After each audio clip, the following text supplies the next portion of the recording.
What is up, y'all? Dan back at you with another video, and we finally have week 4, the final week, the God Slayer week of Pantheon, Nezarec Sublime. This week we're going to talk about pretty much only the last couple encounters, mainly Riven of a Thousand Voices, what it had, updated to, and Nezarec. I do want to take a few moments to talk about probably what will be the biggest hurdle for most teams and most players to get across, and that is Rogue. Unlike last week, Rogue cannot be 3-phase if you want to get platinum. If you don't care about platinum, obviously you can still 3-phase and be fine for your emblem, but we're here to make sure you get God Slayer. So because of that, we want to still focus on getting a 2-phase here. 2 phases are pretty important, and to do this, one of the simplest ways to have that happen is going to be a Divinity and Sleeper Simulant. Of course, rockets are going to be better if you have like a bunch of Apexes and Galahorns, but we want to be consistent. We want to make sure we move around the entire time, and this is -20. So one of those rogues kick you, and if you're not full health, or if you don't have 100 resilience for some reason, you're going to die. So we want to make sure that we don't get kicked pretty much at all if possible, and we want to have a consistent, safe 2-phase. Also, with our burns, we have Solar and we have Strand. So GLs are also a really good choice if you want to do like a Izzy GL swap with Cataphract. That's also really good here. You can get a pretty safe 2-phase, but just put on Sleeper Simulant and just move around.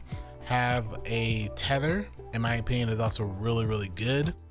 If you have the debuff, you want to also take advantage of Star Eater Scales on a Hunter for some extra orbs for your team, for surges, and just for healing, and maybe to top somebody else off. And if you have the appropriate loadout, what I did was I had a couple wells, I had a lot of hunters, mainly using Star Eater Scales.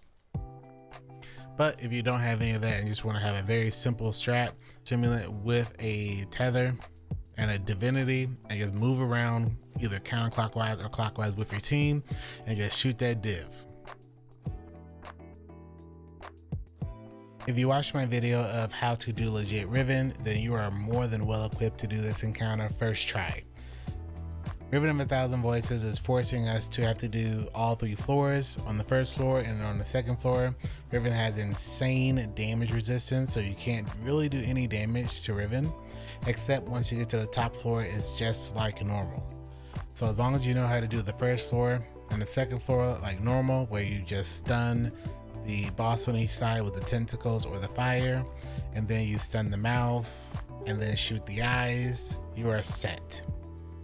There's some additional enemies, some invis minotaurs, there's no tormentors, some invisible minotaurs, and just some additional phalanxes when you drop down at the beginning of the encounter. Outside of that, you get to the top floor and you're going to do pretty much all of your damage there. And if you don't 1-phase, you can just follow it up by dropping down and shooting the spores or the blisters or the pimples, whatever you want to call it, and finish off the 1-phase. This is very nice because one, it lets all of us legit Riven players have to do legit Riven. Also forces a lot of the newer players that didn't do it to do legit Riven. And for the most part, it's still going to be really fast to get in and out of this and get your platinum, no problem. One thing to make sure is whatever heavy you're going to use, make sure you don't shoot the eyes. You can always use a GL, you can use rockets, you can use like Briar's Contempt. Whisper apparently doesn't do as much damage. I think Riven has some sort of like damage reduction to Whisper, so don't use Whisper here. But again, you are still going to 1-phase them by just going all the way up and then dropping down 1 time. If for some reason you don't get it within that time, it's probably best to wipe. This timer, this bonus timer, was definitely meant for you to do it in 1-phase. So if you have to, you can put on a Tether to get a little bit extra damage. You can swap things up, bring a couple of Nighthawks if you need to. But you and your team should just figure out what damage works best for you, and figure out a way to get all the way to the top. Do that for 1 floor damage, drop down, finish it off. Finally, we have Nezarec, the final god of pain, and this version of him is actually very painful. He hurts really hard, he hits really hard, he's pretty hard to beat, and he's very unpredictable. Because of this, there's a lot of strats out there. There's of course the cheese spots you can go to. There's a little cubby hole you can go to. He has a lot of different strats you can use. You can use sleeper, you can use GLs, you can use swords. The biggest issue that I see people come across, and especially in my helps as well, is just living. Obviously, we all want to do all of our damage, but dead DPS is never good DPS. It's way more important for you to move around him, keep your distance, let the Divinity user constantly have the bubble on him, and when you see an opportune time to dump a couple sleeper shots or a magazine of Cataphract or even Cry Mutiny, which is a really good solo GL that works here, do it. But if he gets too close to you, you need to stop damage, because you will get yourself killed with a rocket, with a GL, with sleeper, with anything. Get your distance, move back a little bit, and continue damaging.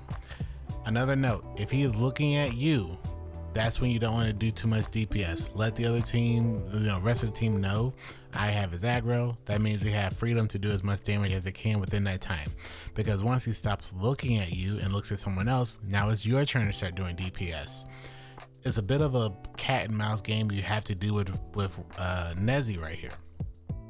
A lot of teams I watch struggle because they so focus on just damaging during DPS that they don't worry about the other ads around you, the Tormentor, the Colossuses, just whatever, the area around you, enemies and allies. A lot of times I see people running in front of each other, either because they got suppressed or knocked out of like a super. Just play your life and you'll get the clear. You don't have to do this in 2 phases. You can do it in 3 phases. You're going to get platinum no matter what, so you don't have to worry about the bonus timer. You just need to kill Nezarec. Don't worry about anything else. So because of that, you have the freedom to not do as much damage and do a 3-phase comfortably and still get your emblem, still get your Godslayer seal, still get your completion. Just have to live. The most important thing, just live through 3 damage phases. If you can do that, and for some reason you still can't kill him, then you want to start cleaning up your damage phases. But the damage is not the problem. Everyone living through 3 damage phases. If you're struggling with any of these parts, I'll be doing Twitch streams, doing helps of this all weekend. Feel free to come by and we'll give you some opportunities to help get you your Godslayer title completed. If any of this has helped you make an encounter more consistent, easier for you, feel free to let me know in the comment section as well. Pantheon has been a really dope experience, and I can't wait to see it return in the future with new variations of, previously old raid content. As always, thank you so much for watching this video, and I will see you in the next one.